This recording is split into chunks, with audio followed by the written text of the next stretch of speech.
Vous pensiez qu'on avait fait le tour de la VF de Rick et Morty ? Eh bien non, j'ai encore beaucoup de choses à raconter.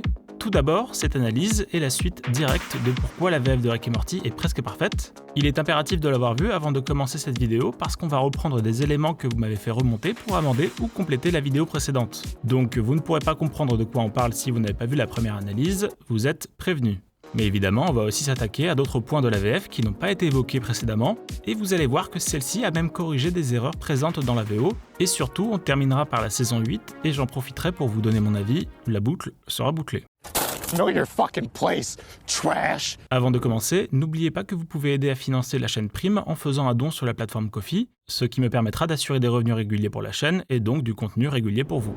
Et pour entamer cette deuxième analyse de la VF de Rick et Morty, on va reprendre quelques points de la première que vous avez corrigés ou que vous croyez avoir corrigés dans la section commentaires. Il y a des choses sur lesquelles vous avez vu juste et d'autres non. Pour le coup, on a eu de tout et son contraire, donc on va dépatouiller tout ça, et pour l'occasion, on passe en mode Mythbusters.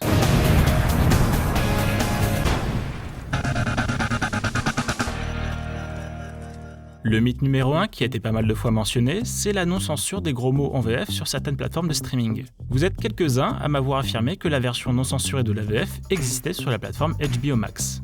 Comme je vous l'avais dit, j'ai basé ma première analyse sur les épisodes disponibles sur les plateformes Prime Video et Netflix avant que cette dernière ne perde les droits de diffusion, qui maintenant sont revenus et qui vont probablement repartir après.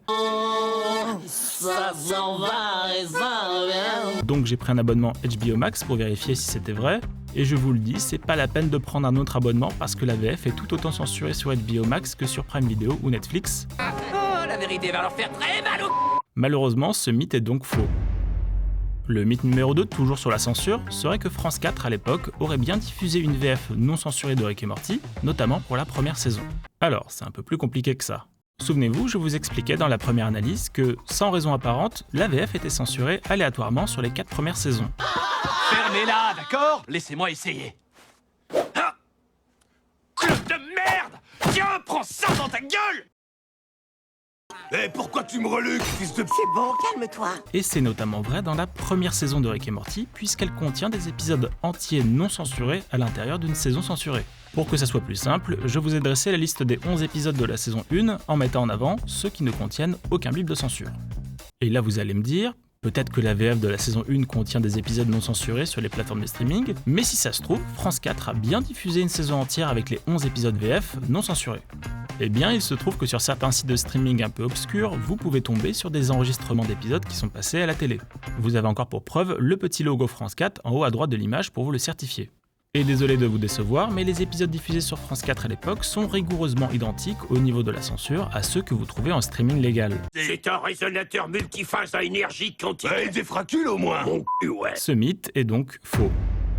Mais je suis de bonne foi, je vous accorde que c'est piégeur parce que la saison 1 est très peu censurée. Certains épisodes ne contiennent que 1, voire 2 bips en VF, donc si on n'est pas très attentif, on peut avoir l'impression que l'épisode n'a pas été censuré. Le mythe numéro 3, c'est à propos de la gare Jerry en VO qui se prononce Jerryborry.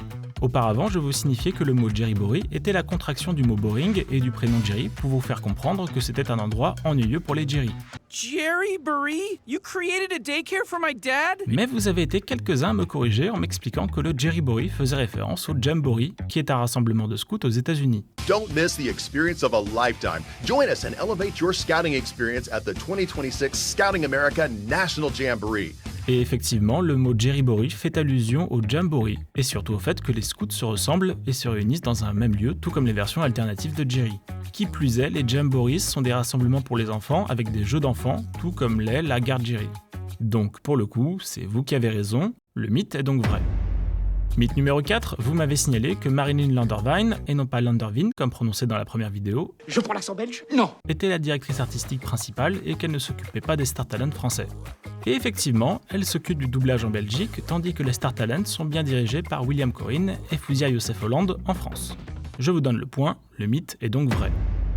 Mythe numéro 5, ça serait que l'épisode dans lequel la VF change un prix en passant de 230$ en VO à 250 en VF, ça serait en gros pour une question de synchronisation labiale et non pas une erreur de traduction. Now listen, we can flip those sons of bitches for $230 a piece, easy! Écoutez, on peut refourguer ces machins $250 pièce facile. Alors, la synchronisation labiale, c'est le fait de coller le texte de la bande rythmo avec la bouche des personnages, notamment en prenant en compte le nombre de syllabes, ainsi que les M, les B et les P qui font que les deux lèvres se touchent à leur prononciation. La vidéo, évidemment, est synchronisée avec la détection pour que les mouvements de bouche repérés par le détecteur correspondent exactement à ceux de l'acteur. Ici, on a la ligne de la langue originale, l'anglais, en dessous la ligne du français que j'ai écrit, et donc les signes de détection entre les deux lignes, les plus importants étant le signe des labiales, les M, les B et les P, c'est-à-dire des lettres qu'on ne peut pas prononcer sans fermer la bouche. Les semi-labiales, là sur un F, on l'en met aussi sur des V, et ce petit signe comme ça en U, ce grand U qui est une ouverture de bouche. Sauf que dans les dessins animés, la synchronisation labiale n'a pas besoin d'être aussi précise. J'en prends pour preuve un exemple au hasard dans l'épisode 5 de la saison 7, Rick s'adresse à Rick Suprême en disant en VO I'll kill you! Donc littéralement 3 syllabes, tandis qu'en VF il dit Je vais te fumer comme un saumon! donc 8 syllabes. Les calculs sont pas bons, Kevin. Et je vais même encore plus loin parce qu'il y a d'autres erreurs de chiffres dans Rick et Morty, notamment dans l'épisode 5 de la saison 6, dans lequel un personnage fait référence à une sordide histoire vraie en parlant de la naturaliste américaine Margaret O, qui, financée par la NASA, masturbait régulièrement un dauphin mâle dans le cadre d'expérimentations. Vous avez mis les préservatifs au moins? Ah, ça me dégoûte, rien que d'y penser, ça me... Bref, cette histoire s'est bien déroulée dans les années 60, c'est d'ailleurs ce qui est dit en VO. I see that I've romanticized a wild animal, the same way Margaret Howe did when she jerked off that dolphin in the 1960s. Mais quand on écoute en VF, le personnage parle d'années 70, ce qui est factuellement faux. Je réalise seulement maintenant que j'ai fantasmé sur un animal sauvage, tout comme la scientifique Margaret Howe quand elle branlait quotidiennement un dauphin dans les années 70. Je pense donc, que ce soit pour le cas de Margaret O ou celui de la Nintendo DS, qu'il s'agit bien d'une erreur de traduction et non pas d'une histoire de synchronisation labiale. Le mythe est donc faux. Mythe numéro 6, qui n'est pas vraiment un mythe d'ailleurs, c'est plutôt un oubli de ma part. Vous avez été très nombreux à me signaler que Jenny Letellier et Valentin Jean de Feu la chaîne YouTube Le Monde à l'envers ont doublé 2 dragons dans l'épisode 4 de la saison 4. Alors, j'avais pas pour ambition de citer tous les Star Talent qui sont passés chez Rick et Morty, parce qu'il y en a quand même pas mal. Vous avez Quentin Mosiman, Deo Toons ou John Rachid qui ont prêté leur voix sur des petits rôles, entre autres. Ne plonge surtout pas dans cette cuve! Il semblerait qu'elle soit remplie d'acide! Sûr que c'est vraiment de l'acide et que vous n'avez pas simplement mis des os dans le fond de ce truc. Si vous croyez pas que c'est de l'acide, mais plutôt un jacuzzi de Canada Dry en ébullition, vous pouvez toujours utiliser cette douche. Ça m'intéresse. En fait, ils font du marketing, comme par exemple quand ils disent le N. Mais la différence avec Jenny et Valentin, c'est que j'ai diffusé effectivement un extrait dans la première vidéo où on les entend, mais sans que je les mentionne. C'est chose faite, même si depuis, le duo s'est séparé.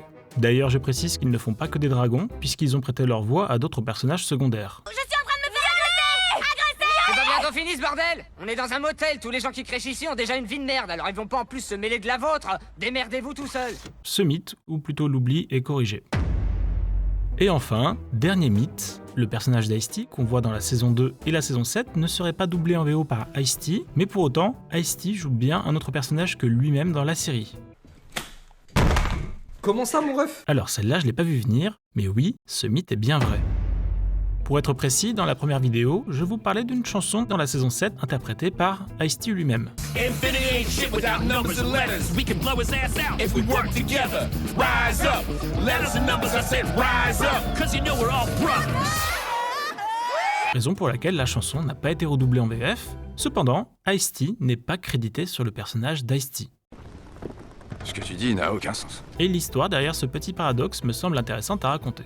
Le personnage d'Ice-T apparaît pour la première fois dans la saison 2 de Rick et Morty et est interprété par Dan Harmon, le co-créateur de la série. Damn, you didn't tell me you fuck around with portals and shit. Pourquoi Dan Harmon? Parce que celui-ci est fan du rappeur et qu'il arrive très bien à l'imiter. Il l'a notamment imité il y a quelques années dans son émission sur internet qu'il appelle Harmonton. There once was a boy named John, sitting on the front lawn.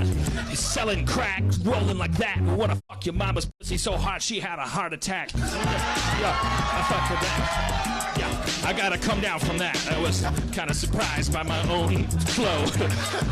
Fucking freaked me out, you know. Back to the simulation.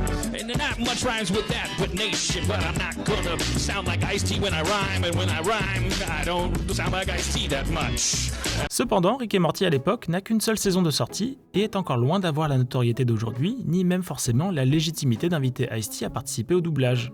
Et aux États-Unis, il y a une petite difficulté, c'est que si vous concevez un personnage dans une série animée inspirée d'une personnalité publique, dont votre personnage reprendrait le nom, l'apparence physique, les vêtements, etc., et que vous demandiez à cette personnalité publique de prêter sa voix au personnage, et que celle-ci refuse, mais que vous décidiez quand même d'inclure le personnage dans votre série, alors cela peut être considéré comme du vol, et donc légalement vous pouvez être poursuivi pour ça.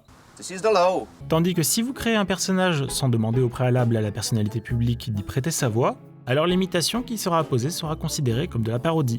La nuance est donc surtout l'intention derrière la création du personnage. Donc Dan Harmon, qui voulait vraiment intégrer Ice-T dans Rick et Morty, n'a pas pris le risque de se prendre un refus du rappeur et a décidé de doubler lui-même le personnage tout en prévenant les équipes d'Ice-T qu'il y aurait un épisode sur lui, mais sans demander à Ice-T de faire la voix.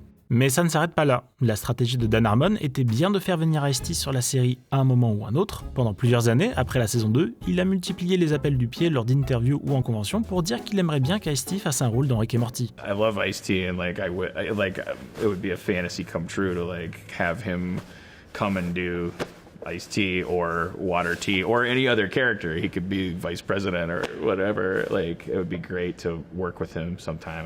I love his voice. That's why I do a dumb impression of it. La série gagnant en popularité et Ice-T ayant bien aimé son personnage dans la saison 2, celui-ci a accepté de prêter sa voix à un personnage dans la saison 7, et ce personnage n'est autre que Mag McHugh, le père d'Ice-T dans la série, qui d'ailleurs a changé de nom pour devenir Water T. Content de te revoir parmi nous, Water T. Et c'est comme ça qu'on retrouve le vrai Ice-T qui chante dans la saison 7 sur le personnage de Mag McHugh, ainsi que Dan Harmon qui imite Ice-T sur le personnage d'Ice-T devenu Water T. Voilà, vous savez tout.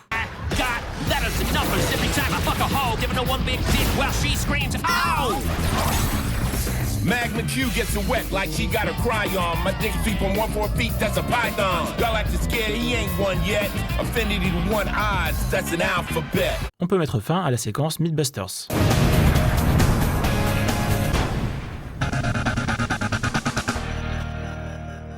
Allez, maintenant qu'on en a terminé sur les points de la première vidéo, on va pouvoir s'attaquer à la suite de l'analyse de la VF de Rick et Morty, et on va commencer par les changements de voix des personnages secondaires. Précédemment, je vous expliquais que nous, francophones, n'avons pas eu de souci de changement de comédien de doublage VF pour les personnages principaux, contrairement à la VO. Cependant, vous pouvez vous en douter, en 12 ans d'existence maintenant, la probabilité d'avoir des changements de voix sur des personnages secondaires dans la série est assez élevée. Et c'est bien le cas pour certains personnages et pas forcément des petits.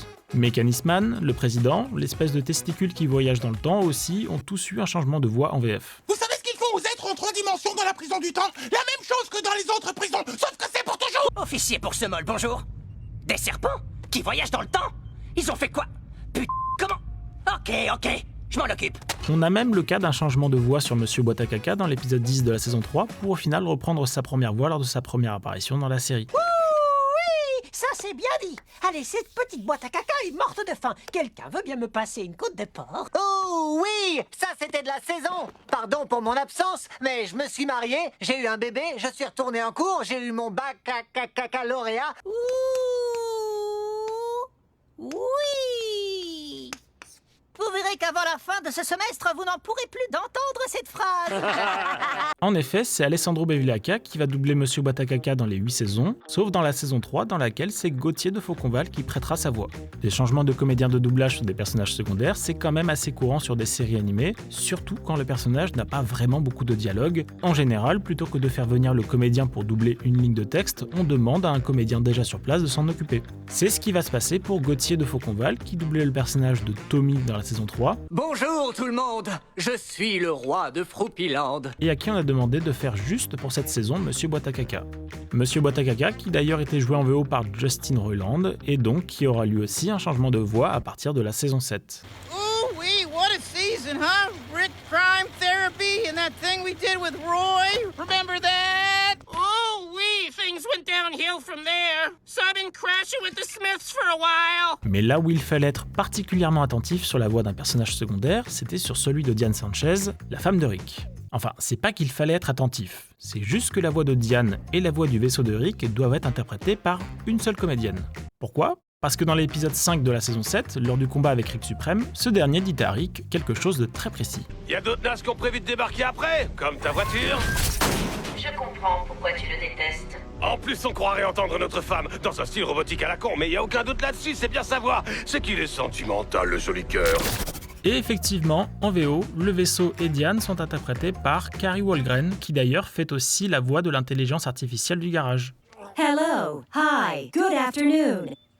Is someone talking to me? Yes, hello. We have never formally met. I am Rick's garage, not the physical structure itself, but the AI managing its project. Sauf que le fait que Rick ait volontairement choisi de donner la voix de sa femme décédée à son vaisseau et à son garage, c'est pas anodin, ça en dit beaucoup sur l'attachement qu'il avait pour elle, et ça renforce ce sentiment de nostalgie dans lequel on est plongé tout au long de la série. Mais ce choix délibéré, on ne l'apprend qu'au milieu de la saison 7. Le fait qu'on ait la même comédienne en VO sur plusieurs personnages ou objets en l'occurrence, c'est classique pour un dessin animé. Il arrive très souvent qu'un comédien prête sa voix à plusieurs personnages sans qu'on doive faire un lien entre eux, c'est juste qu'on distribue plus d'un rôle par comédien. Mais là, le lien existe. Donc la question, c'est de savoir si les adaptateurs pour la VF ont été informés de la nécessité de conserver la comédienne qui doublait le vaisseau dès la saison 1 sur Diane qui, elle, fait son apparition pour la première fois dans la saison 3. Et il se trouve que j'ai du mal à trouver cette information. Les cartons de doublage VF qu'on peut voir à la fin du générique des épisodes n'apparaissent pas dans toutes les saisons ni sur toutes les plateformes. Sur Netflix, il n'y en a aucun, ils en ont rien à battre de créditer les comédiens VF, ni même d'ailleurs d'utiliser la version française de la série. Et là je parle pas de la voix, je parle bien de l'image. Sur Netflix, dès qu'il y a du texte, ce sera toujours en anglais, alors qu'il existe bien une version française de Rick et Morty. Vous savez dès le début quelle version vous aurez si vous voyez marqué dans le générique d'introduction Rick and Morty et non pas Rick et Morty. Pour info, HBO diffuse bien la version française ainsi que les cartons de doublage de la VF. Mais revenons sur le personnage de Diane, celui-ci fait une très courte apparition et n'est donc pas crédité au carton de doublage de la saison 3, donc je ne sais pas de qui il s'agit, même si j'ai l'impression qu'il s'agit bien de Micheline Siamalis, la voix de Bess, la fille de Diane, ce qui finalement est logique. J'ai entendu du bruit de science-fiction. Tu as fait une découverte? En quelque sorte, je me suis longuement regardé en face et je crois pas que mon délire des sciences ait un avenir. Je vois. Et si j'allais chercher Bess pour qu'on aille manger une glace? Sauf que c'est pas Micheline Siamalis qui fait la voix du vaisseau de Rick. Il s'agit de Marilyn Landervine, la directrice artistique de la VF dont je parlais au début, et qui a fait quelques voix dans la série, notamment la voix de Tammy, la copine de Condorman. Condorman. Tu es ma graine, mon verre, mon réveil aux aurores et mon absence de chat. Je promets d'être tienne jusqu'à ta mort. Et si comme moi cette voix vous rappelait quelque chose, ce n'est pas pour rien. C'était la comédienne de doublage de Ulrich dans Code Lyoko. Yumi a raison, une voix trafiquée avec synthétiseur vocal, ça risque de ne pas le faire. Mais du coup, on a un problème parce qu'on a deux comédiennes qui ne devraient faire qu'une seule voix. C'est donc une erreur d'Adult Swim de ne pas avoir transmis cette information aux adaptateurs VF. Cependant, cette erreur sera corrigée à partir de la saison 7, puisque Marilyn Landervine prêtera bien sa voix à Diane Sanchez pour qu'il y ait une cohérence par rapport à la remarque de Rick Suprême. Tu préfères quoi, 45 ans? Plus jeune? Je me fiche complètement de ton âge, Rick. J'ai même pas envie de t'appeler comme ça, c'est le prénom de mon mari. Il vient de mourir. Je sais, ouais. Bon, du coup, 27 piges? Mais il n'y a pas que les voix qui nécessitent parfois d'être redoublées, vous avez aussi les interjections et les onomatopées. Très bien prononcé, commencez la définition s'il vous plaît. L'interjection, c'est un mot ou une expression qui exprime une réaction spontanée, comme quelqu'un qui sortirait un « aïe »,« eureka »,« hurrah » ou même une insulte, ce qui est régulièrement le cas dans Rick et Morty. En route, saloperie! Il dit beaucoup saloperie quand même! Tu peux courir, mais tu peux pas te cacher, saloperie! Et une onomatopée, c'est un mot qui imite un son ou un bruit naturel, par exemple un cri, un ronflement, un soupir, etc.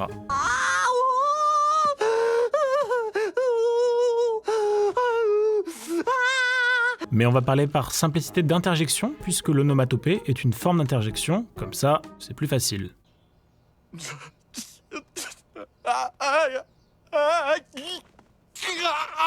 Oh, merde!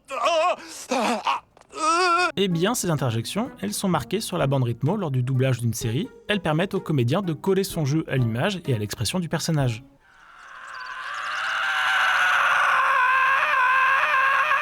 Mais parfois, elles peuvent ne pas être forcément doublées par des comédiens, ça peut être un sound designer qui s'occupe de recréer des bruits dans la série ou le film en post-production. D'ailleurs, la plupart des ambiances et effets dans la série sont enregistrés aux États-Unis. En général, le studio de doublage reçoit une piste audio avec les voix originales et une autre piste sans voix pour que le studio n'ait plus qu'à apposer la VF dessus, ce qui permet d'avoir une qualité relativement identique d'une version à une autre. Building tension now because now It's just sound design, there's no dialogue. Parfois, on conserve même certaines interjections de la VO, comme les rires, les cris, les pleurs, qui sont laissés tels quels dans la VF. C'est une pratique assez courante dans le doublage, dont je suis pas spécialement fan personnellement, parce qu'on perd ce côté homogène de la VF, et ça peut même me sortir pendant un temps de la série ou du film.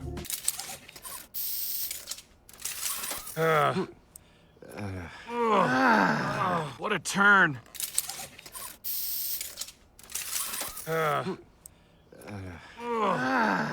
Quel chaos! Ça a été notamment le cas dans l'épisode 2 de la saison 7, dans lequel on peut entendre les rires des personnages en VO sur la VF. What the hell? What happened? Dis donc, qu'est-ce qui s'est passé au juste? Et puis malheureusement, il arrive que des petites erreurs se glissent lors de l'adaptation de la série. Il y en a ici et là dans la VF, mais pour n'en citer qu'une en exemple, je peux vous prendre le cas de l'épisode 6 de la saison 5, dans lequel une des dindes ne glougloute pas en VF, alors qu'elle le fait bien en VO. Attention, c'est subtil. Search every bird. If Sanchez is here, I want to hear you gobbling. Let me look at you, scum. Get out of here, you wobbleneck. Vérifiez chaque dinde. Si Sanchez est ici, je vous entends glouglouter. Viens par ici, racaille! Dégage, le gallinacé à peau fripée! Mais s'il y a bien un bruit qui doit être recréé en VF, notamment parce qu'il est omniprésent dans les premières saisons, ce sont les Roderick. Hey, Morty, j'ai une question à te poser vite fait. Bess, tu es formidable. J'ai une Bess qui te ressemble dans ma dimension, sauf qu'elle, elle est pas aussi douée, attirante que toi. Oh, merci beaucoup. Elle l'a fait. Alors, pourquoi est-ce que les rows sont refaits en VF? C'est notamment parce qu'ils sont intégrés dans les dialogues de Rick. C'est assez rare d'avoir un row seul qui ne soit pas précédé et suivi d'une phrase. Reuben on the table, Morty. Look, I don't have time for you to wrap your little walnut around everything. Mais ce que vous ne savez peut-être pas, c'est que ce n'est plus Alain Eloi qui fait les rows de Rick. Il les a délégués à l'ingénieur son qui travaille avec lui lors de l'enregistrement de la VF. Alors, l'anecdote dans mon cas ici, c'est que au début, je faisais les rows. Mais c'était très compliqué, et en plein milieu d'une phrase, c'est vachement compliqué. Donc du coup, je faisais ce qu'on appelle une banque, donc une banque de rows. C'est assez dégueulasse, j'allais prendre de l'eau pétillante ou du coca, et puis je rotais des coups, et là-dessus, l'ingé son, voilà. Et maintenant, il y a un ingé son qui a imposé d'être l'ingé son attitré de Rick et Morty. Donc personne ne peut lui piquer son rôle, donc il est l'ingé son. Et je lui ai dit, si tu veux jouer dans Rick et Morty, tu peux. Et donc c'est lui qui maintenant fait la banque de rows. Il est super heureux. Sauf qu'il y a un problème de rows dans la saison 1 de Rick et Morty. Je ne sais pas pourquoi, mais certains rows ont disparu tout simplement en VF, et ça se voit que c'est un oubli. Allah Akbar! Allah Akbar! Et je l'ai remarqué non pas en comparant la VO et la VF, mais en regardant la bouche de Rick, qui montre effectivement qu'il rote, mais en VF, soit il ne dit rien, soit il parle par-dessus, ce qui n'est pas trop pour me déplaire parce que franchement, il le fait beaucoup dans les premières saisons. Summer, you can't have a party. Because I'm having a party, bitch! Ce qui est bizarre, c'est que sur un des rows, on voit bien que le personnage de Rick commence à parler en français, comme si c'était une ligne de dialogue. Goldenfold's got more control here than I anticipated. I mean, the guy teaches high school math. I didn't take him for an active dreamer. Goldenfold a plus de contrôle que ce que je pensais. Pourtant, c'est qu'un prof de maths. J'aurais pas cru qu'il était un rêveur aussi actif. Et justement, dans les dialogues des personnages, vous allez retrouver des pirouettes linguistiques grâce aux adaptateurs de la VF. Vous le savez, l'adaptation, c'est pas bêtement une traduction mot à mot, c'est aussi l'art de proposer des tournures humoristiques ou des points de comparaison qui soient intelligibles dans le pays qui visionnera sa propre version. Parfois, il suffit de trouver l'équivalent français de la personne évoquée en VO. Par exemple, dans l'épisode 2 de la saison 1, Jerry fait référence en VO à l'animateur américain Bob Saget qu'on connaît peu en France. He's saying I love Obama. So cute. I'm posting this online like right now. I should call Bob Saget. Is that still a thing? Mais il a notamment présenté une émission dans les années 90 qui s'appelle America's Funniest Home Videos, dans laquelle les téléspectateurs pouvaient envoyer des vidéos humoristiques par cassette. Ça vous rappelle rien?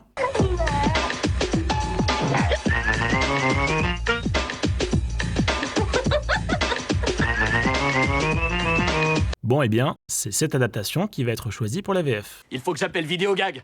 Ça passe encore, ça? Mais un jeu de mots que j'affectionne particulièrement, c'est dans l'épisode 4 de la saison 6, quand Rick et Morty tiennent un podcast et qu'ils font un placement de produit pendant l'enregistrement pour une marque de sous-vêtements qui s'appelle Boxer Lobster. Morty, you must be referring to these excellent boxer shorts we got from the good folks at Boxer Lobster. Boxer Lobster boxers feel like they're warm butter on your schwanz. Et ils ont trouvé l'adaptation parfaite en français, notamment parce qu'ils ont réussi à conserver la rime entre les deux mots. Morty, je crois que tu fais allusion aux fantastiques sous-vêtements qu'on a reçus de la part de nos amis de chez Omar Kalba. Les caleçons Omar Calbar vous donnent l'impression d'avoir du beurre sur la nouille. Mais ces pirouettes linguistiques, il y en a deux qui ont fait mouche pour moi dans la série, parce que je les trouve très bien trouvées et très précises, en particulier parce qu'elles jouent sur un double sens de compréhension qui est nécessaire pour les scènes en question, vous allez voir. La première se trouve dans l'épisode 10 de la saison 2. Dans une scène, une sorte de coursier extraterrestre en chewing-gum vient transmettre l'invitation de mariage de Condorman à Rick. Et lors d'une discussion à table avec la famille, Rick utilise une formulation qui prête à confusion pour cette boule de chewing-gum qui embarque Jerry sur un malentendu. Je vous laisse regarder l'extrait avec les sous-titres anglais. Dad, you have a friend that's getting married. That's a big deal. It's a big deal he has a friend. What do you know about friendship, Jerry? Confirmed. Shipping Jerry.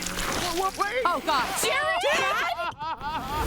Si vous parlez un peu la langue de Shakespeare, vous avez compris que Rick parle de friendship, qui veut dire amitié, sauf que l'intonation laisse sous-entendre qu'il sépare le mot friend et le mot ship, qui respectivement veulent dire ami et envoyer / transporter. Sachant que le nom Jerry suit le verbe ship, le chewing-gum volant comprend qu'il doit amener Jerry sur la planète de Condorman, et c'est sur ce quiproquo que commence l'épisode. Pas une mince affaire à traduire en français, parce qu'il faut garder le sujet de discussion et le quiproquo nécessaire pour enclencher l'épisode, et pourtant, je trouve que la VF a réussi à faire mieux à ce niveau que la VO. Papa, un ami à toi va se marier, c'est un événement. C'est qu'il est un ami qui est un événement. Et des amis à vous, quand est-ce qu'on envoie Jerry? Confirmation, envoie Jerry. Attendez, non. Enfant, Jerry!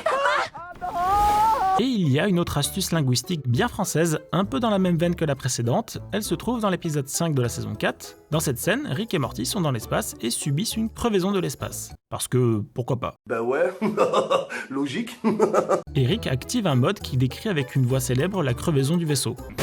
Uh-oh, flat tire. How the hell do you get a flat tire in space, Rick? Obviously from a sharp thing in space, Morty. It's just crazy how much it feels like hitting a regular flat. Oh, no, that's just my custom programmed fully immersive flat tire indication experience. I can turn it off. I thought it was cooler than the celebrity voice package, but here. Flat tire, you should be walking. Yeah. Et en VO, cette voix est interprétée par l'acteur Christopher Walken. D'ailleurs, petite info, Christopher Walken a interprété dans le film Click sorti en 2006 un scientifique du nom de Morty. La coïncidence avec la série est suffisamment forte pour la signaler. Comment vous vous appelez? Appelez-moi Morty. Christopher Walken qui fait donc un jeu de mots dans cette scène avec son nom de famille qui ressemble au mot walking, qui veut dire marcher. Donc, même problème que précédemment pour l'adaptation, il faut trouver un équivalent français qui respecte la mention à une personne connue et le fait de devoir marcher puisque le vaisseau est en panne. Et la VF nous a sorti un nom complètement inattendu qui me plie de rire à chaque fois. C'est juste le programme de simulation ultra réaliste que j'ai mis au point pour signaler une crevaison. Si tu veux, je le désactive. Je trouvais ça juste moins glauque que l'option blague pourrie sur les noms de gens connus. Pneu crevé. Va falloir, Georges, marcher. Tu vois le genre. En plus, je sais pas si c'est fait exprès, mais le Georges qui ressemble au mot d'argot genre qu'on utilise souvent à l'oral en tic de langage renforce encore plus le côté humoristique. Mais ce que j'apprécie dans Rick et Morty, ce sont les références cinématographiques. Et il y en a à l'appel, vous avez des références à des films récents, notamment énormément de Marvel. Salut, c'est moi Pièvreman. C'est moi Pièvreman. Je suis un biologiste marin qui a été mordu par une pieuvre géante. Et vous avez aussi beaucoup de références à des classiques du cinéma américain et même à des séries. C'est simple, il n'y a pas un épisode qui ne fait pas un clin d'œil ou une citation à une fiction connue. Qu'est-ce que tu dis de ça, Morty? Wow, comme dans Minecraft. Une espèce minuscule dotée du nucléaire a été découverte en Amazonie. Allons établir le premier contact avant que quelqu'un vienne tout piquer. Mais et ça alors? South Park l'a fait il y a 4 ans, Morty. Ils sont rapides. Oh, c'est nous qui sommes lents. Mais vous savez, il est coutume d'adapter en France les titres des films et séries, pas autant qu'au Québec, pour lequel c'est une obligation de traduire en français les œuvres diffusées chez eux, ce qui nous fait parfois bien rire dans l'Hexagone. Mais quand même, on a eu le droit à certaines pépites chez nous aussi, et d'autres qui sont devenues cultes avec le temps. Et dans Rick et Morty, il y a notamment tout l'épisode 2 de la saison 6 dans lequel des braqueurs ont pris en otage une salle d'arcade pour voler un coffre. Et pendant que Rick et Morty sont coincés dans un jeu vidéo, Summer se charge de se débarrasser des braqueurs en faisant ce qu'ils appellent en VO un Die Hard, en référence au film Die Hard 1, sorti en 88, avec en tête d'affiche Bruce Willis. There's an alien army shooting people. What am I doing? It's a small group of alien terrorists. Just do a Die Hard. What does that mean? Sneak around, use air vents. You've never seen Die Hard? I'm 17. No, I've never seen fucking Die Hard. Well, neither did the guy in Die Hard, so you're nailing it. Good luck! Je précise Die Hard 1 parce qu'il y a 5 films Die Hard produits, avec le dernier sorti en 2013, sauf que la traduction des titres de films en français, c'est une pratique qui était beaucoup plus présente au XXe siècle qu'au XXIe, pour 2 raisons. C'est déjà que le niveau en anglais de la population française s'est amélioré. What is the way to go to the Merignac airport? To go to the Merinac airport, you take this road and you will see a card. Et surtout, avec l'arrivée du streaming et de la VO, il est devenu habituel de garder le titre original par souci de simplicité. Et la pentalogie de films Die Hard, oui, on dit pentalogie quand il s'agit de 5 films, s'est retrouvée en plein dans la jonction de l'ère où on traduisait tous les titres et celle où on conserve le titre original, d'autant plus que la franchise Die Hard est devenue facilement identifiable avec le temps, ce qui fait que les premiers étaient traduits avec des titres bien français sans vraiment de lien entre eux. Die Hard 1 est devenu Piège de cristal, probablement le plus connu des 5 films. Die Hard 2 devient 58 minutes pour vivre, le 3 Une journée en enfer, et dans les années 2000, les titres ont commencé à intégrer Die Hard en titre officiel VF, avec Die Hard 4, Retour en enfer, et Die Hard 2, Belle journée pour mourir. Accessoirement, une énorme bouse. Quoi? Et t'as pas quoi?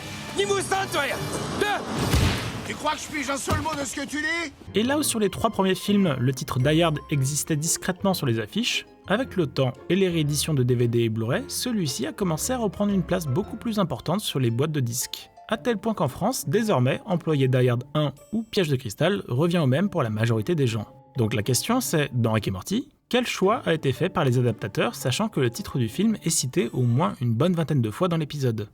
Oh, walkie-talkie, that's Die Hard. Don't have to see it to know that. Are you doing a Die Hard?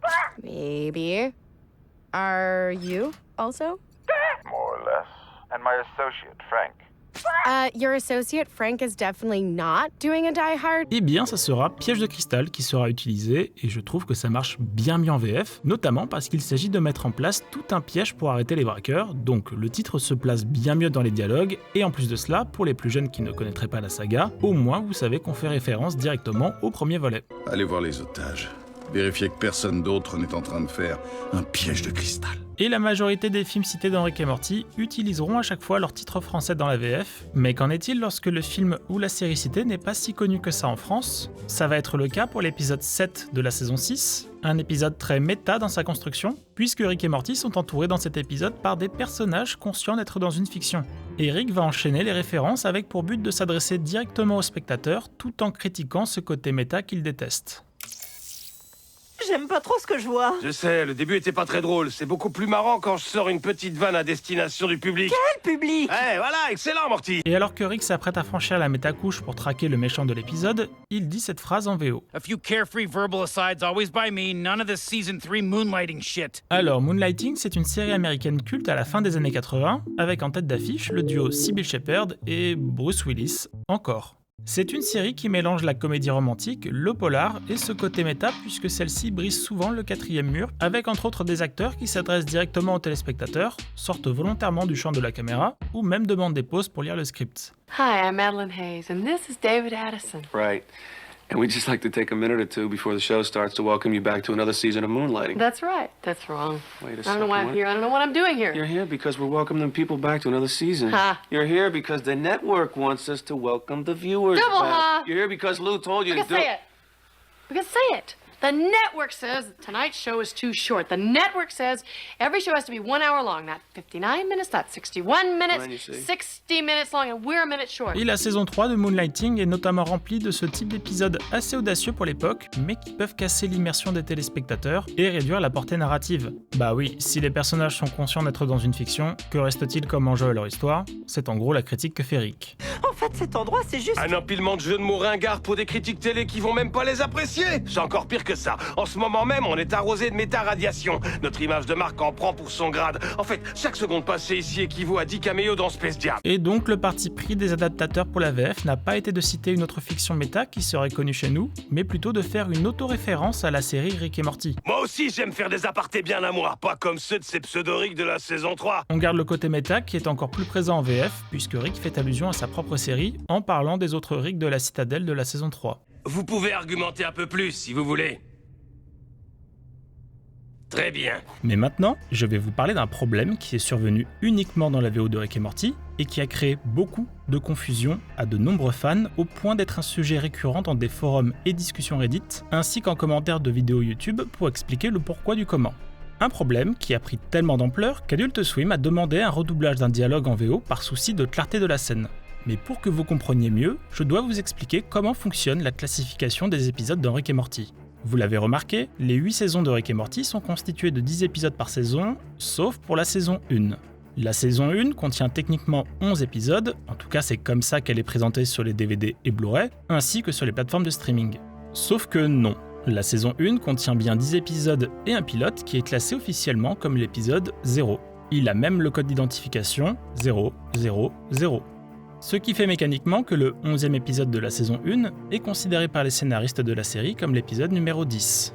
Alors, déjà, vous voyez le souci, c'est que cette classification, elle a jamais été très claire. Je suppose que vous avez toujours considéré l'épisode pilote comme l'épisode 1 de Rick et Morty, que ça soit sur le packaging des boîtes, coffrets de disques ou sur la numérotation de 100% des plateformes, on ne voit jamais inscrit épisode 0. Sauf que pour les scénaristes, c'est important de considérer le pilote comme un épisode test. C'est l'épisode qui a permis la création de la série et à partir duquel la commande pour les épisodes suivants a pu se faire. C'est un épisode particulier, tant dans sa création que dans sa classification. Il n'a même pas de nom à proprement parler, puisqu'il s'appelle tout simplement Pilot en VO. Sauf que pour nous, fans, c'est l'épisode 1.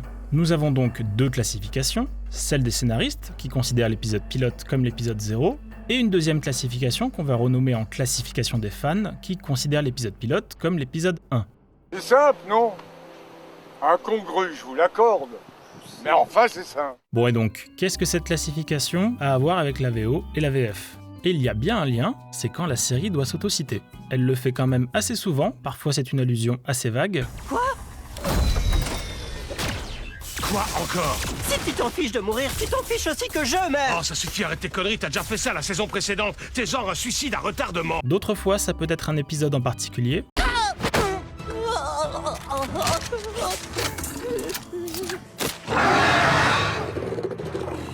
J'imagine que t'as pas vu l'épisode 3 de la saison 4. Je suis grave chaud. Aïe. Merde. Et en tout cas, quand la série fait mention du tout premier épisode, c'est toujours en le décrivant comme l'épisode pilote. Ah, je vais pondre un œuf. Vous m'aviez promis de rien me cacher cette année. Regarde ailleurs, Bess, ton papa t'aime très fort. Ah, mon cul. Cette fois, ça y est, Morty. Ah, la boucle est bouclée avec l'épisode pilote, la boucle est bouclée.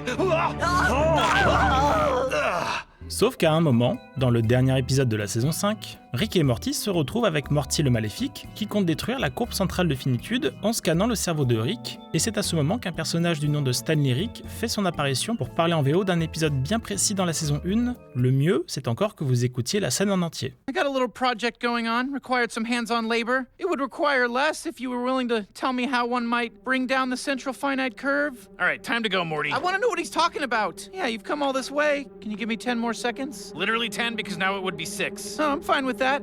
Make it 2, 1. Like I said, would have been a big help for you to tell me, but I should have everything I need from you now. Let me just make sure. You can't scan an entire brain over appetizers. Oh, most of yours got scanned a long time ago. You probably don't remember. Check out Season 1, Episode 9, Rickheads. Excelsior, Evil Rick. Stanley Rick nous demande donc, pour bien comprendre la scène, de revenir à l'épisode 9 de la saison 1, et voilà sur quel épisode on tombe. Mettez-en plein la vue aux gens là dehors, hein? Pluton est...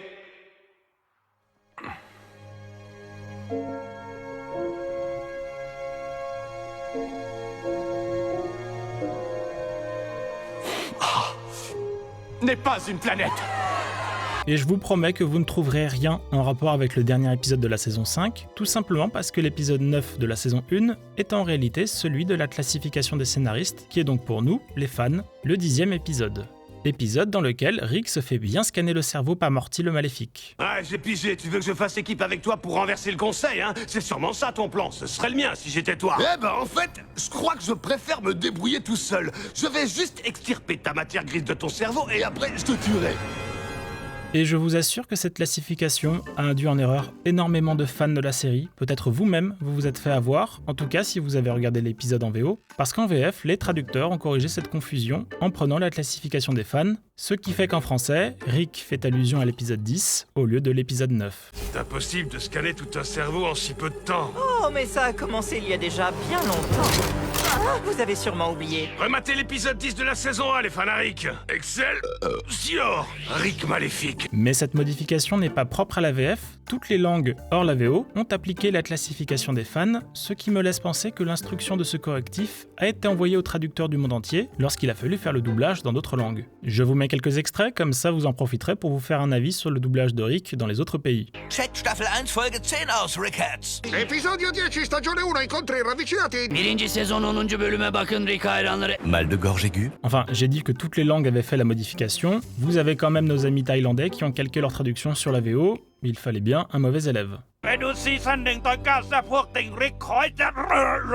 Mais si 99% des autres versions traduites ont appliqué ce changement, c'est bien qu'Adult Swim reconnaît qu'il faut prendre en compte le pilote comme l'épisode 1 de la série, c'est donc un désaveu pour tous les scénaristes, mais on va pas se mentir, on y gagne en lisibilité. Sauf que la VO, elle est déjà enregistrée. Et vous le savez, suite à son comportement, les relations entre Justin Roiland qui fait la voix de Rick et le reste des équipes qui travaillent sur la série, pour être poli, c'est pas le grand amour, la saison 6 étant la dernière en tant que voix officielle de Rick pour Justin Roiland. In the writer's room, I had some binoculars and I was using them to look at people as they walked around down below on the street.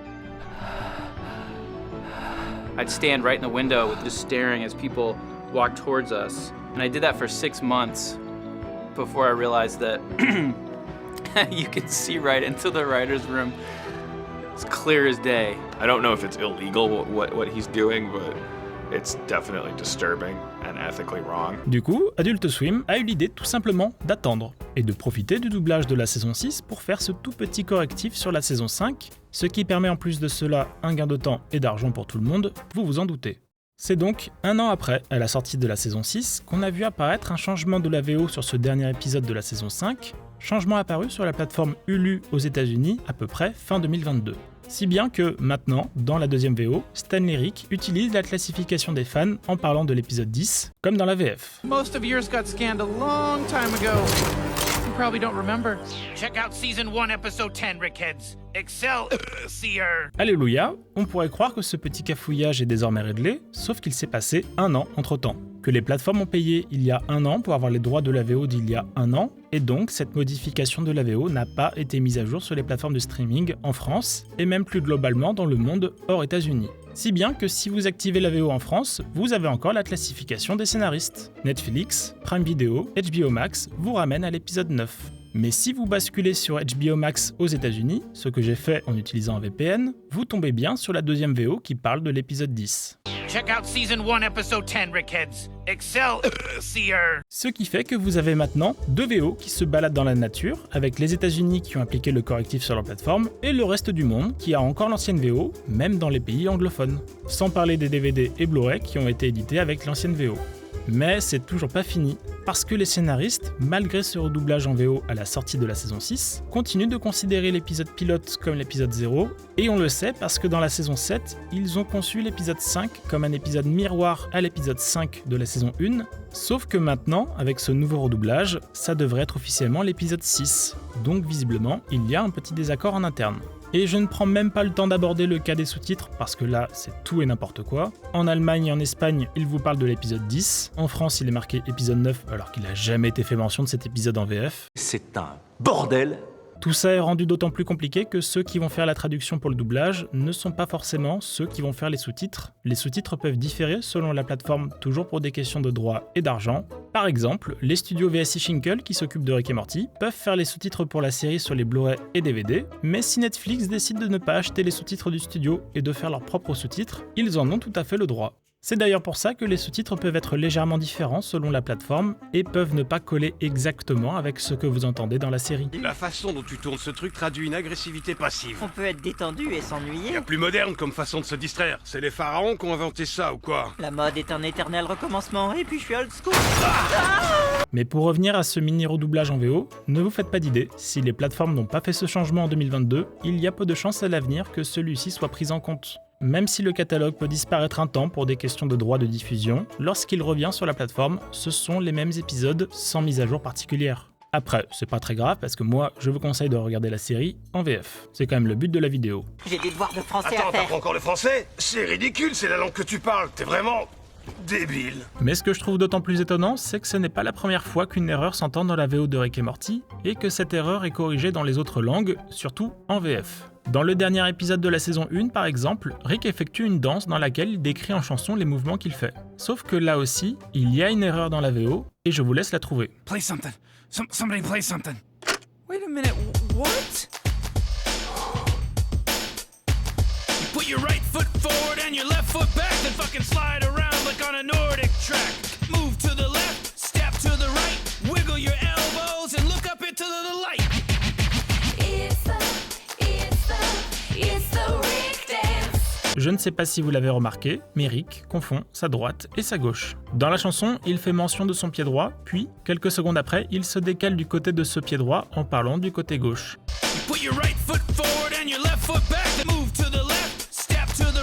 Et pareil, cette erreur a été corrigée dans les autres langues, notamment en VF, dans laquelle il parle de se diriger sur sa droite. Pied droit en avant, pied gauche en arrière. Marchez façon épreuve de ski nordique. Bougez vers la droite, un pas vers la gauche. Remuez vos coudes et regardez vers le haut. Une erreur qui, en l'occurrence, n'a jamais été corrigée par Adult Swim en VO, pour la simple raison qu'il s'agit d'une chanson avec des rimes, donc c'est un peu touchy d'inverser les paroles. Bon, je crois qu'on a quand même pas mal fait le tour de la VF dans la série, cependant, le doublage ne se limite pas à la série. L'univers de Rick et Morty apparaît en référence subtile ou non dans des séries animées et films, d'ailleurs dans beaucoup de séries animées et films, puisqu'on recense facilement plus d'une centaine de références, tous supports confondus. Souvent, il s'agit juste de mentions de la série, et parfois c'est carrément des pics qu'envoient les créateurs d'autres cartoons envers Rick et Morty. Brian, on doit se rendre en 2060 pour comprendre ce qui s'est passé. C'est pas ton appareil habituel, ça, tu l'as eu où? Je l'ai emprunté à Rick et Morty. Ils nous ont piqué assez d'idées comme ça. Mais ce qui nous intéresse, ce sont les caméos dans lesquels on peut voir les deux héros. Ils ont débarqué dans l'intro du dernier épisode de la saison 26 des Simpsons, une intro qui a d'ailleurs été très appréciée par les fans. Oh my god, Morty, what did you do? You killed the Simpsons, Morty! No, I didn't mean to! Oh, God, look at the baby one! Oh my god, Morty! You killed the entire Simpsons, Morty! They're a beloved family, Morty! They're a national treasure, and you killed them! I'm just a kid! I don't want to go to jail! Relax, Morty, calm down, we'll take care of it. Et ils ont aussi fait une petite apparition dans le film Space Jam 2.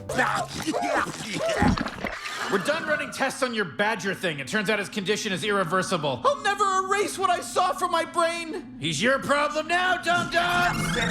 Ces caméos sont des collaborations officielles. Il ne s'agit pas de parodier Rick et Morty, mais bien de les intégrer ponctuellement dans un autre univers. Et qui dit collaboration officielle, dit voix officielle. C'est donc bien Justin Roiland qu'on entend sur la VO dans les deux cas. Okay, I want you to take that vial of Simpsons goo and this picture to this address. They'll make us new Simpsons. You understand me, Morty? Me? What are you gonna do? Morty, I gotta clean this place up before somebody comes snooping around. You know how many characters there are in The Simpsons, Morty? There's like 1 billion characters. They did an episode where George Bush was their neighbor. All right, can't argue with that. D'ailleurs, Justin Roiland donnera aussi de sa voix sur des publicités utilisant l'univers de Rick et Morty pour promouvoir les produits en question. Morty, wake up. We're in a Carl's Jr. Hardee's commercial right now. I'd like you to meet some characters. Thick Burger El Diablo. Rick, I don't want to be in a commercial. It's 4 in the morning. I got a big test Too tomorrow. bad, Morty. I'd like you to meet All Natural Burger. Et pour la VF alors, les publicités qui étaient destinées au public américain n'ont évidemment pas été doublées en français, mais celles qui étaient internationales ont bien eu le droit à une VF avec nos voix officielles. Rick, pourquoi tu te rases la Parce tête? qu'on se lance dans une aventure épique, Morty. Quoi? God of War, Morty, le nouveau jeu. Kratos et papa, son gosse est hyper curieux. Un peu comme toi, Morty, toi aussi t'es hyper curieux. Pourquoi tu t'es rasé la tête sans rien? Pourquoi est-ce qu'on fait quoi que ce soit, Morty? J'en sais rien, parce qu'on a peur. Faux, Morty. Pour l'argent? Ah, ouais. Donc logiquement, les Simpsons et Space Jam, qui ont vocation à être distribués à l'international, devraient avoir droit à un nouveau officiel, n'est-ce pas? N'est-ce pas? Malheureusement, quand il s'agit de crossover de séries animées, une VF est rarement autant gâtée qu'une VO. Le crossover entre deux séries n'existe d'ailleurs que parce qu'on a la certitude d'avoir les comédiens de doublage officiels en VO. Vous vous doutez bien que ça n'aurait pas de sens d'intégrer les personnages sans qu'on ait le comédien qui les interprète. Sauf que lorsque la série traverse l'Atlantique pour être doublée en VF, c'est pas un automatisme d'appeler les acteurs officiels de la VF. Si on reste sur le cas des Simpsons, vous avez eu par exemple un partenariat fin 2025 entre le jeu Fortnite et la série, et pour la promotion de cette nouvelle saison sur le jeu, ils ont intégré des mini-épisodes avec la famille Simpson, et nous avons eu le droit à une VF de qualité avec les comédiens de doublage officiels. Notamment parce que Disney qui possède les Simpsons et Epic Games qui possède Fortnite ont accepté de mettre les sous pour financer ce doublage. Homer, j'ai une idée! Mais tu vas devoir venir avec nous affronter le maître démoniaque. Ça a l'air dangereux. Mamoc. veux pas rester géant sans marge. Oh, mon chéri, moi aussi je t'aime. Mais qu'en est-il lorsqu'un personnage d'un autre cartoon débarque dans la série officielle des Simpsons sans que ça soit dans le cadre d'une promotion? Eh bien là, malheureusement, parfois par manque de temps, de disponibilité ou de financement, on fait avec les moyens du bord. Ça a été le cas avec Alexis Thomasian qui double le personnage de Fry dans la VF de la série Futurama. Je peux vous poser une question? Tant qu'elle ne concerne pas mon œil. Ça concerne mon œil? Ouais. Allez-y, posez votre question. Pourquoi vous n'avez qu'un œil? Celui-ci ne sera pas appelé lorsque son personnage fera une apparition dans les Simpsons. Et un jour, il y a un caméo, un crossover, et Fry dans les Simpsons, qui a 2 phrases. Et on t'appelle Oh. Et Non. Je vais le faire. Non. Si. C'est Gilbert qui l'a fait. C'est Gilbert qui l'a fait. Et il t'a pas reconnu alors qu'il dirigeait. Non, et un jour, je lui en ai parlé, il a fait « Ah, mais il y avait 2 phrases, ouais. » Et il a fait. Ouais, ça marche. Sans doute que les instructions étaient en langue étrangère. Au moins, il s'est rattrapé sur le crossover entre Martin Mystère et les Totally Spies. Là, j'ai vraiment pas de chance, avouez-le. On est dans l'endroit le plus chic de la Suisse et je tombe sur le seul nul du coin. Je ne suis pas un nul. Je suis Martin Mystère, détective à votre service et j'assure.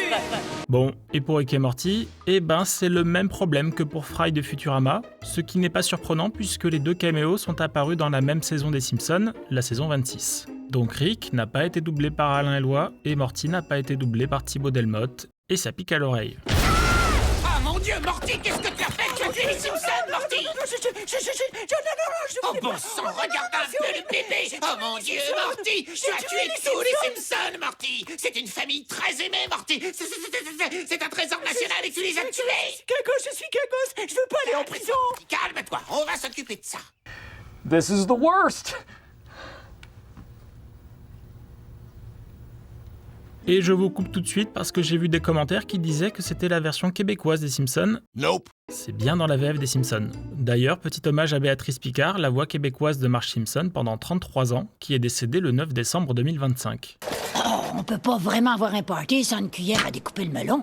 Puis il va me falloir aussi une râpe à citron, une roulette à couper la pizza. Oh, un marteau pour les huîtres. Fabriqué aux États-Unis? Non, merci bien. Mais preuve en est que ce n'est pas la version québécoise, on reconnaît tellement la voix française de Flanders sur la voix de Morty qu'une fois qu'on a fait le lien entre les deux, on n'arrive plus à leur tirer de la tête. D'accord, je vais pas discuter ça. D'autant plus que Flanders apparaît dans l'intro lui aussi. Salut, voisinou, on dirait qu'il y a un vaisseau spatial dans ton... Qui êtes-vous? Et pour Space Jam 2 alors? Là, ça passe au cinéma, il y a du budget, c'est un film qui intègre une multitude de personnages de cartoon, c'est même l'essence du film.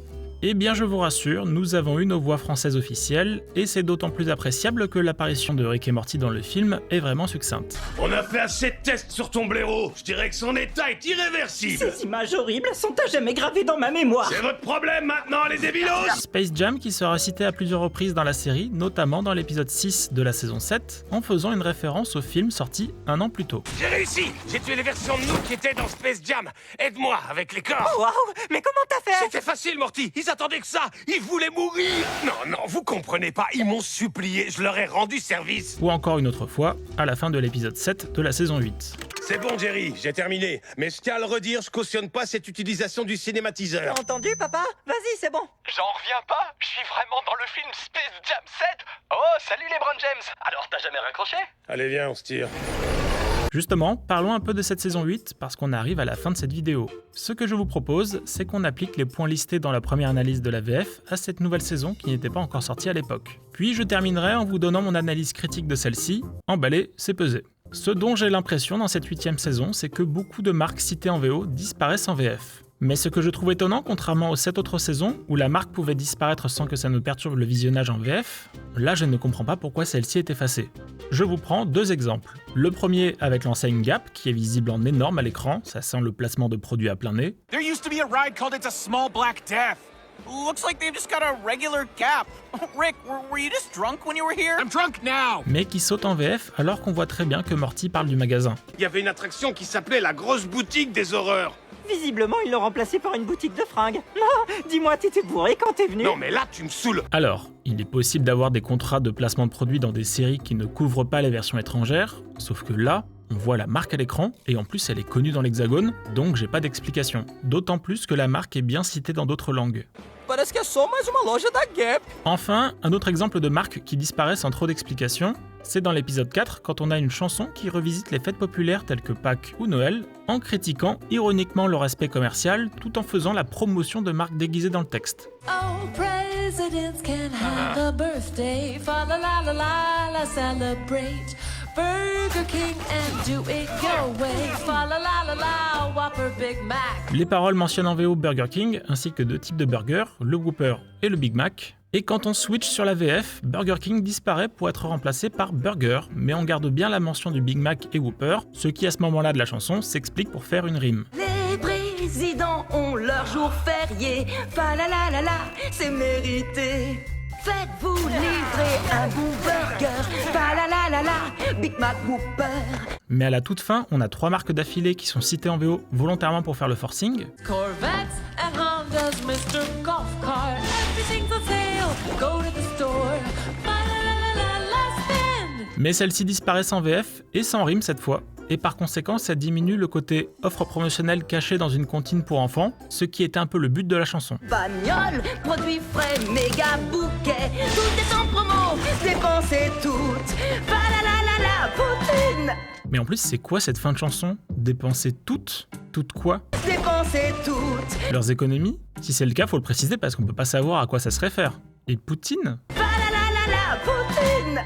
Je crois entendre Poutine, mais c'est parce qu'il y a de la neige à l'image, donc ça fait penser au Québec. Mais je vous dirais que ça se passe somme toute plutôt bien. On dénombre à peu près une dizaine de sorties de route ou encore d'accrochages, mais rien de grave. Autant tout le début se tient et est bien construit, mais la fin de la chanson perd le côté humoristique des marques, ne rime plus, et n'est même pas bonne grammaticalement ou fidèle à la VO. C'est la transposition musicale de ce dessin-là.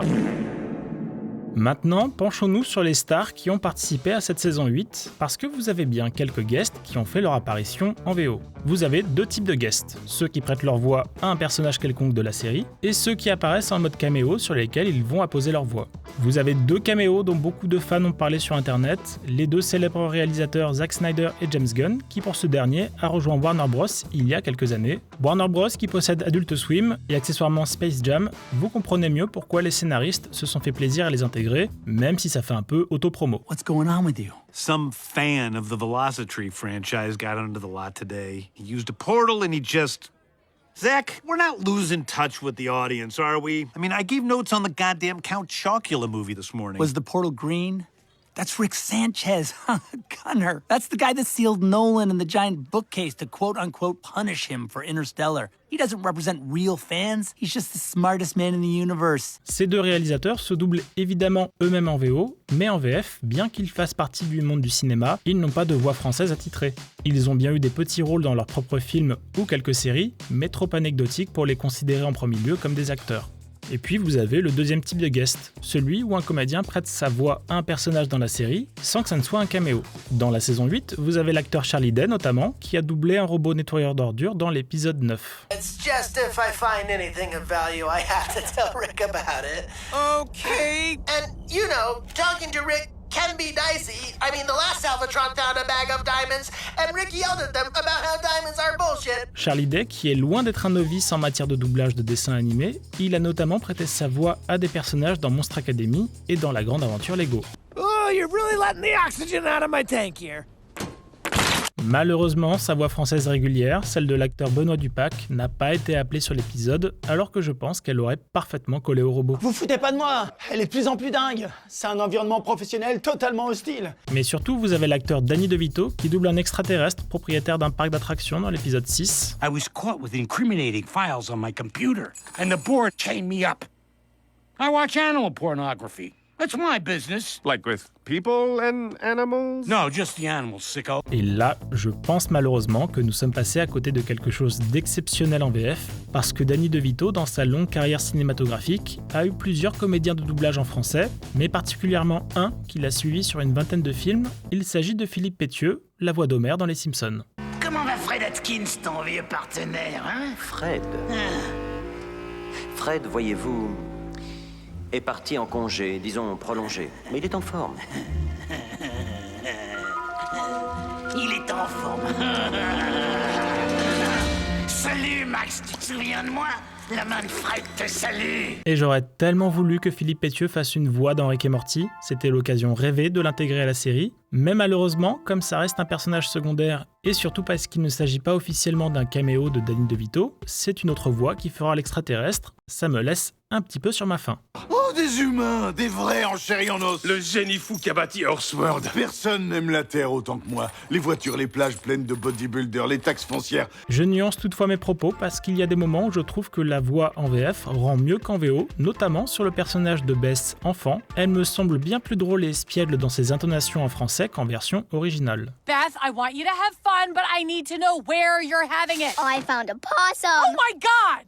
Bess, j'ai rien contre le fait que t'ailles jouer, mais j'aimerais bien savoir où t'es parti le faire. Exploser un rat? Putain la vache! Vous avez aussi quelques personnages secondaires qui refont leur apparition, Monsieur Boîte à Caca, Condorman, etc.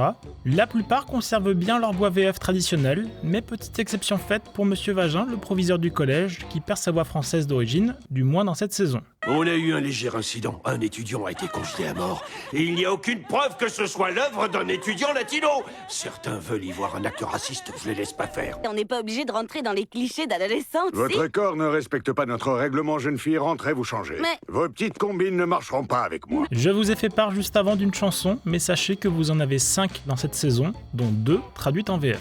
Et la deuxième, qui a été traduite en français, a une petite ambiguïté dans le sens d'un mot, c'est celui de penny, la pièce de monnaie, qu'on peut comprendre aussi en pénis. Lovely pennies, copper pennies, little window shopper pennies, Lincoln-headed pennies, touch them when I'm all alone. Son of a bitch! You're a terrible doctor! Tell that to my money! I will! Eat my pennies, kiss my pennies, give a little, miss my pennies. If you have a penny, then I'll have you. That money can't bring back Lizzie. La différence, c'est qu'en français, on ne prononce pas le S quand on parle de plusieurs pennies, donc on saisit le double sens des paroles en voyant bien où on veut nous amener, tout en constatant la petite différence. C'est peut-être une des rares musiques où je me dis qu'en VO, le potentiel comique est légèrement supérieur à sa VF, juste pour cette prononciation du S en fin de mot.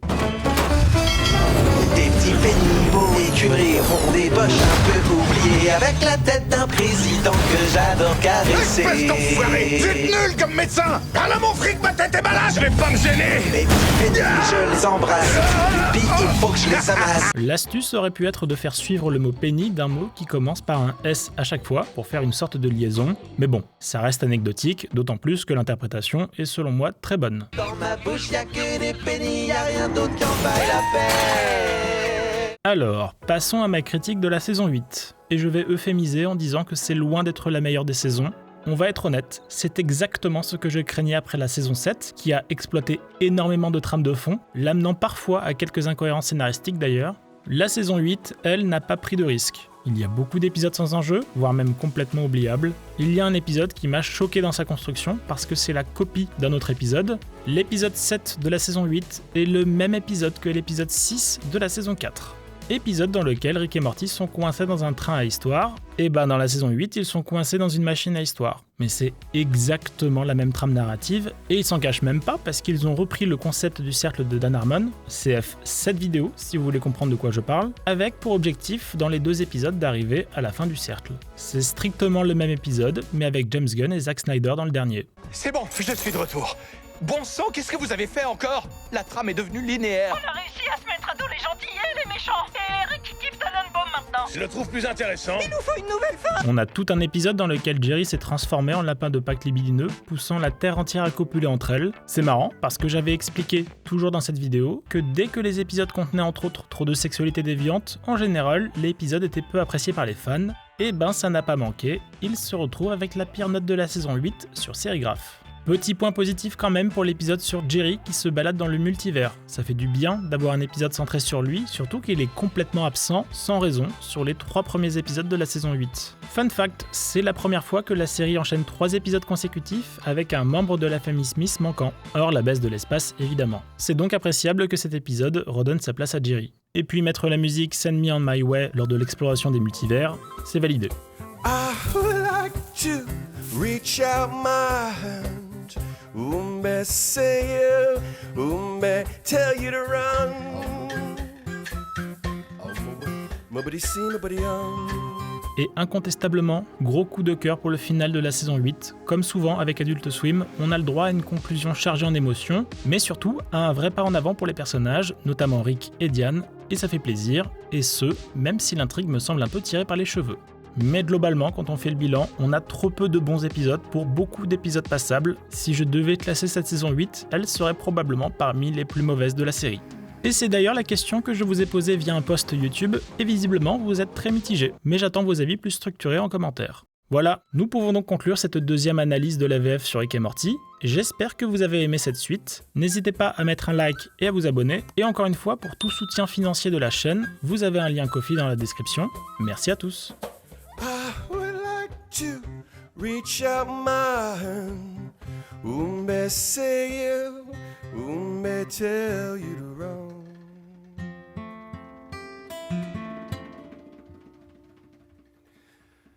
My buddy see, my buddy